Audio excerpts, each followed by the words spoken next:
Buenas tardes, mi nombre es Catherine Bautista y yo les voy a exponer sobre la extinción de las obligaciones. El vínculo obligacional que nace de los derechos personales entre un acreedor y un deudor, ellos están comprometidos al cumplimiento de una prestación. Existen diversos modos de extinción. Entre esos tenemos, número 1, el pago. El pago es la forma natural de extinción de las obligaciones. Este vínculo cesa por ambas partes o por una de ellas. Número 2, pérdida de la cosa debida. Se extingue esta obligación siempre y cuando se hubiera perdido o destruido sin culpa del deudor y antes de que se hubiera constituido mora. Número 3, condonación de la deuda.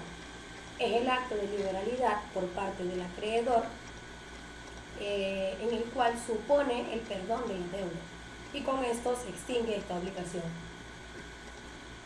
Número 5, la confusión. La confusión es cuando una persona reúne las cualidades de acreedor y de deudor, por lo tanto se extingue automáticamente la obligación, ya que nadie puede ser acreedor de sí mismo. Número 5, la compensación. La compensación extingue las deudas recíprocamente entre dos personas que son acreedores y deudores principales por derecho propio uno de la otra. La novación. La novación puede ser modificativa de acuerdo a la doctrina moderna.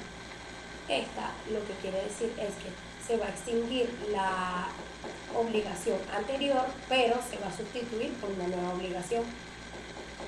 El siguiente punto es el pago. Como dije anteriormente, el pago es el cumplimiento de la obligación. Este consiste en hacer una transferencia, entregar un dinero o cualquier otro tipo de obligación.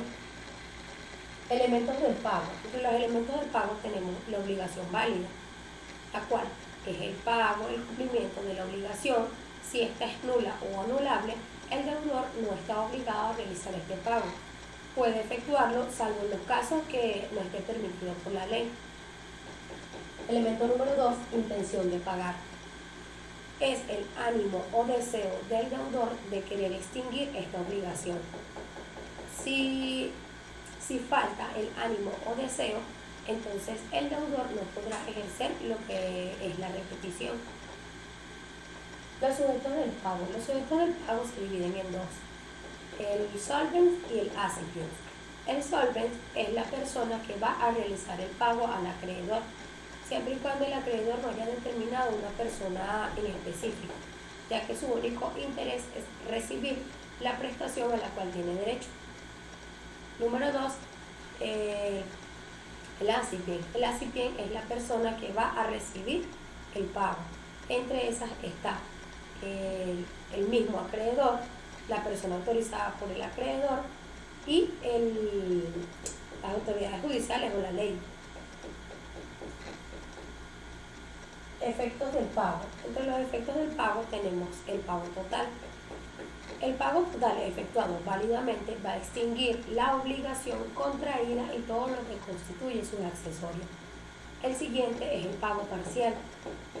Este se aplica solamente cuando lo acepte el acreedor, es decir, que el deudor se va a liberar de la parte correspondiente y se va a producir un modo de liberación parcial para el deudor, los obligados y los fiadores. Imputación del pago.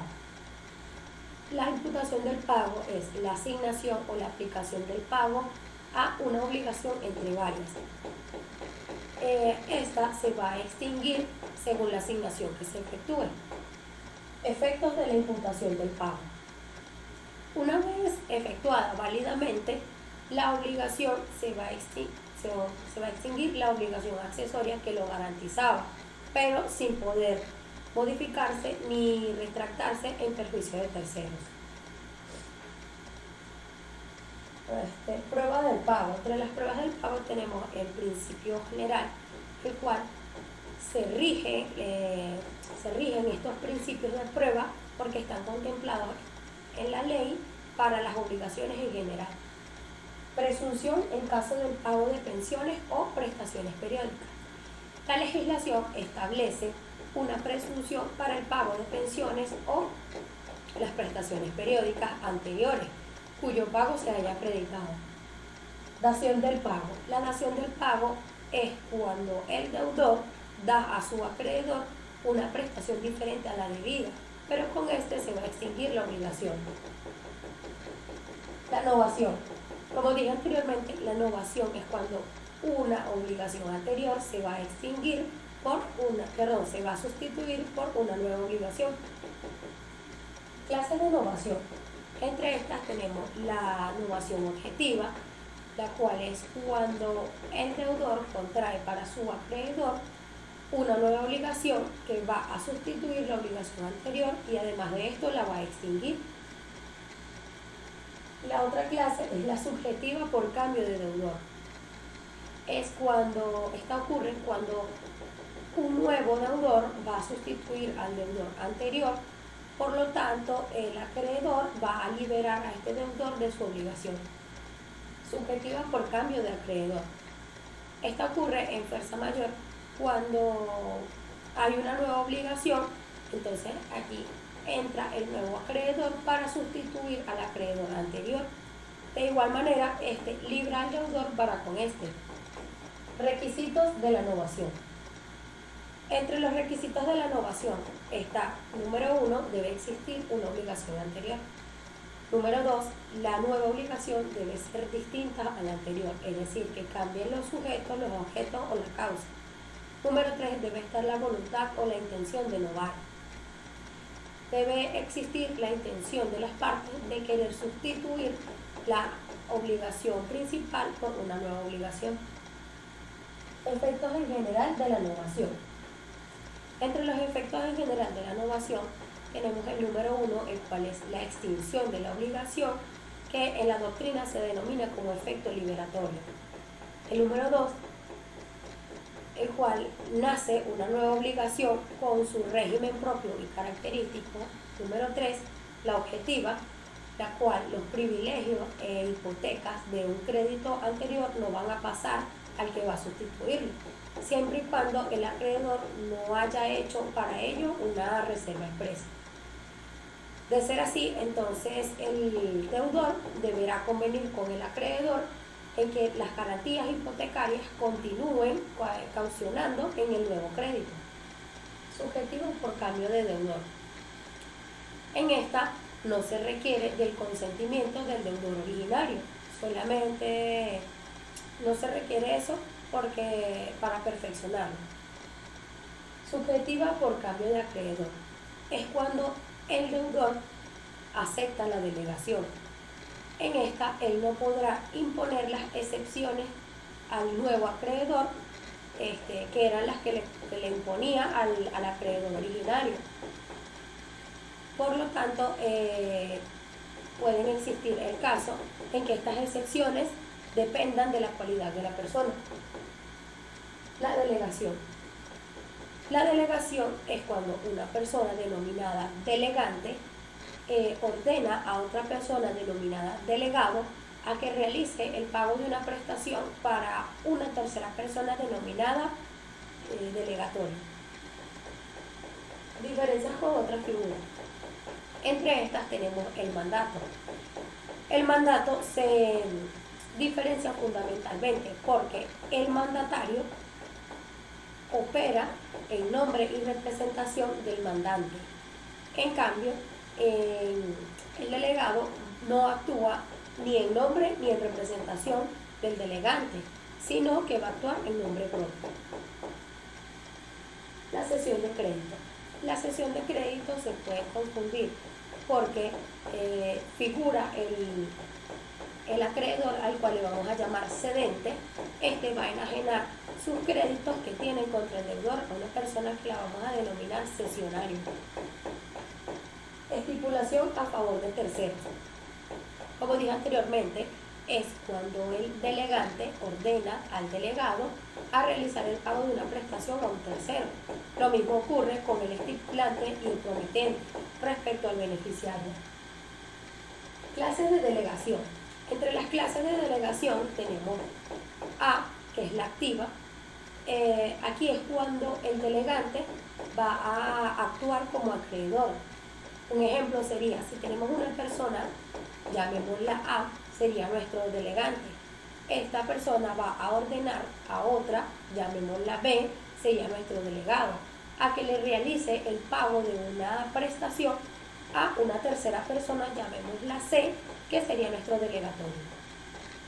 Otra clase de delegación sería la pasiva, que es cuando el deudor actúa como delegante, es decir, cuando el deudor indica al acreedor una persona determinada para que le realice el pago.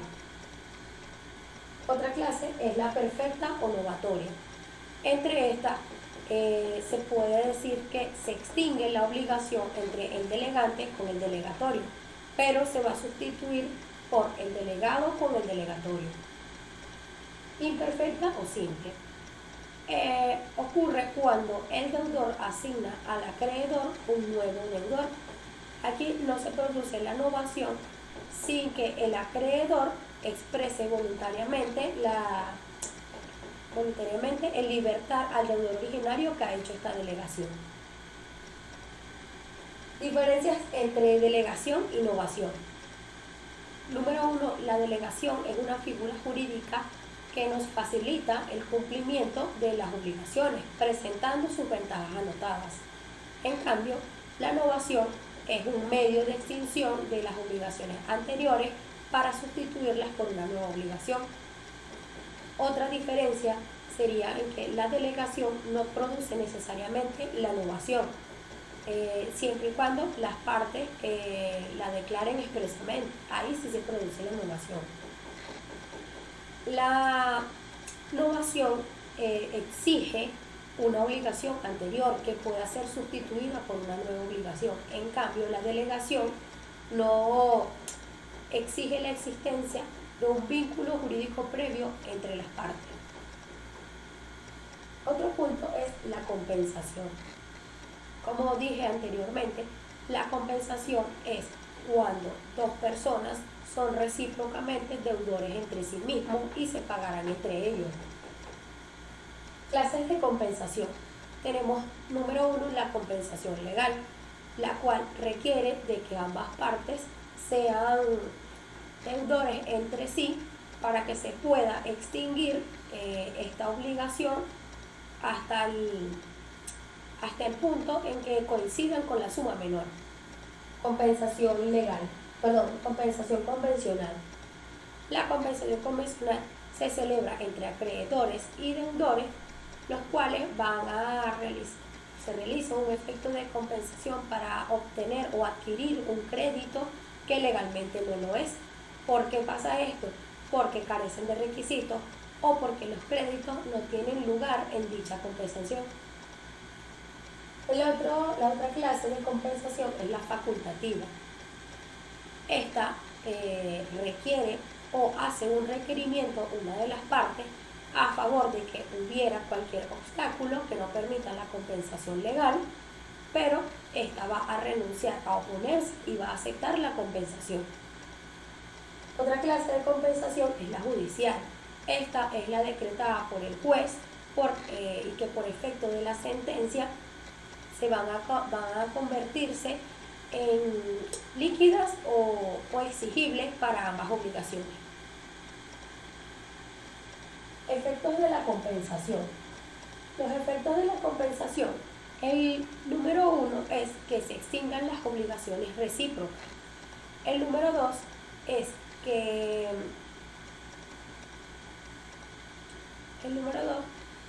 cuando la compensación de las deudas es desigual, entonces se va a extinguir totalmente la deuda menor o la suma menor, pero se va también a reducir la suma mayor. Otro efecto vendría siendo en el derecho romano que una vez opuesta la compensación, entonces se da un efecto de retroactivo al día en que las dos deudas comenzaron a coexistir. Remisión de la deuda. La remisión de la deuda, como dije anteriormente, es un acto en el cual el acreedor va a renunciar a su derecho de crédito que tiene contra el deudor. Las clases de remisión. Entre las clases de remisión tenemos la número 1, que es la total, es decir, es la totalidad de la deuda en la cual se va a extinguir la obligación del deudor totalmente. Otra clase es la parcial. Esta es una parte de la deuda en la que el deudor se libra solo de la parte que va a ser remitida por el acreedor. Otra clase es la expresa. Es cuando el acreedor manifiesta su voluntad de renunciar al derecho de crédito que tiene contra el deudor. Esto no necesita o no requiere de actos solemnes. Otra clase es la tácita. Es cuando el acreedor realiza un acto o conducta que denota su voluntad de condonar la deuda. Esta es presumida por el legislador. Otra clase es la gratuita y onerosa. Por lo general es gratuita, pero también puede ser onerosa cuando el acreedor remita parcialmente la deuda. Efectos de la remisión. Los efectos de la remisión. Entre estos tenemos, número 1, se debe extinguir la deuda en su totalidad. Número 2, la remisión personal va a beneficiar solamente al deudor y a la persona en cuyo favor se hizo. Número 3, está la remisión de solidaridad, en la cual esta no se aprovecha de los demás codeudores, pero no los libera de la acción del regreso del codeudor. La confusión. Como dije anteriormente, la confusión es cuando en una misma persona se reúnen las cualidades de acreedor y de deudor. Casos de la confusión. Entre los casos de la confusión está A, que son las sucesiones a título universal, y caso B, cuando están las sucesiones a título particular. El caso a sucesiones a título universal es cuando el deudor hereda al acreedor o viceversa. Es decir, cuando una persona hereda tanto al acreedor como al deudor. B, las sucesiones a título particular es cuando se da la cesión de crédito y el deudor adquiere un crédito contra sí mismo. Otra circunstancia sería por consecuencia de una subrogación. Elementos de la confusión. Entre los elementos de la confusión tenemos el número 1, que debe existir una obligación civil excluyendo la natural. Número 2, se debe reunir las cualidades de acreedor y de deudor en una misma persona. Número 3, esto ocurre únicamente entre acreedores y deudores principales. Y número 4, el crédito debe estar disponible para el acreedor, no tiene que haber sido embargado por terceros, porque si no, no se produce la confusión. Efectos de la confusión. Entre los efectos de la confusión tenemos que, número 1, la extinción de las obligaciones puede ser total o parcial. En esta se va a producir la extinción de la obligación principal y también de la accesoria. Número 2, la confusión que se efectúa en la persona del fiador, esta no va a permitir la obligación principal. Otro efecto de la confusión es en los casos de solidaridad activa. Esta extingue la parte que le corresponde únicamente al acreedor. Tenemos otro caso que es el de solidaridad pasiva, en el cual extingue la parte que le corresponde únicamente al deudor. Otro efecto sería cuando es indivisible, es decir, que cuando ocurre esto se produce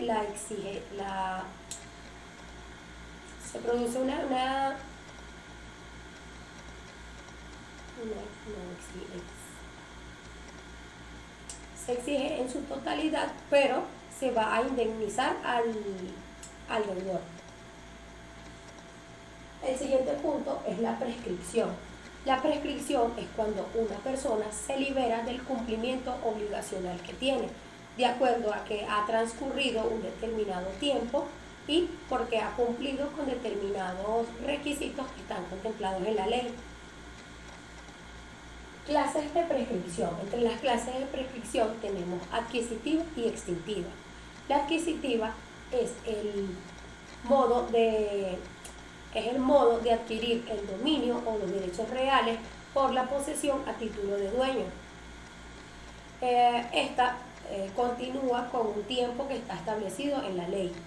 Tenemos la extintiva, la cual es el medio de liberación del cumplimiento de las obligaciones de acuerdo al transcurso de un determinado tiempo que está establecido en la ley y porque también cumplió con ciertos requisitos que están contemplados en la ley. Requisitos de la prescripción. Entre los requisitos de la prescripción tenemos, número 1, el cual es la inercia del acreedor. Número 2, debe haber transcurrido un tiempo fijado por la ley. Y número 3, la invocación por la parte del interesado. El siguiente punto es la renuncia de la prescripción. La renuncia de la prescripción se puede definir como el acto mediante el cual el deudor va a manifestar su voluntad de no alegar la prescripción. El siguiente punto es la diferencia entre caducidad y prescripción. La diferencia entre caducidad y prescripción. Caducidad. La caducidad extingue la acción, es de orden público, puede ser declarada por el juez de oficio. Esta tiene que ser opuesta como cuestión previa y aparte dispone o es posible establecer lapsos. En cambio, la prescripción extingue las obligaciones y la acción junto con sus garantías y accesorios. Esta no es de orden público, puede renunciarse a ella, tiene que ser alegada. Punto número 4, debe ser opuesta como defensa de fondo. Y número 5, esta se puede extinguir o se puede suspender. El siguiente punto es el contrato. El contrato es el convenio que se va a celebrar entre dos o más personas para constituir reglas, transmitir, modificar o extinguir entre ellas un vínculo jurídico. Tenemos también la clasificación de los contratos. Entre esas está, número 1, unilaterales. Los unilaterales es cuando surgen obligaciones para una sola parte, es decir, que uno solo se convierte en deudor y el otro en acreedor. Punto 2, tenemos las bilaterales. Las bilaterales es cuando surgen obligaciones para ambas partes. En otras palabras, se puede decir que son recíprocamente deudores entre sí. Número 3, oneroso. Oneroso es cuando las partes procuran tener ventaja mediante equivalentes o contraprestaciones. Número 4, gratuita. La gratuita es cuando una de las partes contratantes proporciona a la otra una ventaja sin equivalente alguno. Número 5, conmutativa. La conmutativa es cuando ambas partes conocen las determinaciones y las excepciones y las extensiones, las extensiones de las prestaciones. Número 6, los aleatorios. Los aleatorios es cuando ambas partes no conocen las extensiones de las prestaciones de modo preciso. Estas van a depender de la realización o no del hecho causal previsto. El siguiente clasificación es nominados o típicos. Los nominados o típicos son aquellos contratos que están contemplados en la ley y que van a ser regulados por las normas dictadas en ese efecto. Número 8, los contratos solemnes. Los contratos solemnes requieren del consenso y del consentimiento dada la los contratos solemnes requieren del consenso, requieren requieren para perfeccionarse de la cumplimiento de determinadas formalidades o formalidad que es muy diferente a la entrega de la cosa. Entre estas, un ejemplo, podríamos decir los contratos de seguro. El siguiente clasificación son los consensuales. Los consensuales, para perfeccionarse, solo necesitan del consenso y del consentimiento, dada la supremacía de los principios consensuales. La siguiente clasificación son los reales. Esta requiere del consentimiento y también de la entrega de la cosa. La siguiente clasificación son las de tracto instantáneo. Son aquellas en las que las partes cumplen las obligaciones en un solo momento o en un determinado tiempo. También pueden renunciar a este trámite para realizar el pago anticipadamente. El siguiente es de tracto sucesivo. Este es muy diferente al anterior porque no pueden realizar el cumplimiento de la obligación en un solo momento, sino que necesitan de lapsos más largos para poder cumplirlos, como por ejemplo los arrendamientos. La siguiente clasificación son los principales. Este actúa por sí mismo para un fin contractual. Un ejemplo sería la venta, es decir, que no necesitan ni se relacionan con otros tipos de contratos. La siguiente clasificación son los accesorios. Este es un acto por el cual se realiza, o mejor dicho, este se realiza para garantizar un contrato diferente. Es decir, que no va a actuar como el anterior, que busca un fin contractual. No, este busca garantizar su contrato. Un ejemplo serían las hipotecas. Penúltima clasificación, los paritarios. Esta es cuando se muestra una libre discusión o una libre negociación entre ambas partes, porque ambos son iguales, pero eso sí, ninguno de los dos puede escoger únicamente no puede escoger o establecer únicamente las estipulaciones del contrato, ya que son iguales. Última clasificación, la adhesión. En la adhesión es todo lo contrario, porque una de las partes tiene una posición económica mayor a la otra, es decir, que este mismo puede colocar o aplicar las estipulaciones que irán en el contrato, ya que la otra parte es débil. Un ejemplo sería los suministros de agua o los suministros de luz, que ellos mismos en su contrato colocan las estipulaciones y las personas como parte débil deben acatar estas estipulaciones. Esta es toda mi exposición. Muchas gracias por su atención.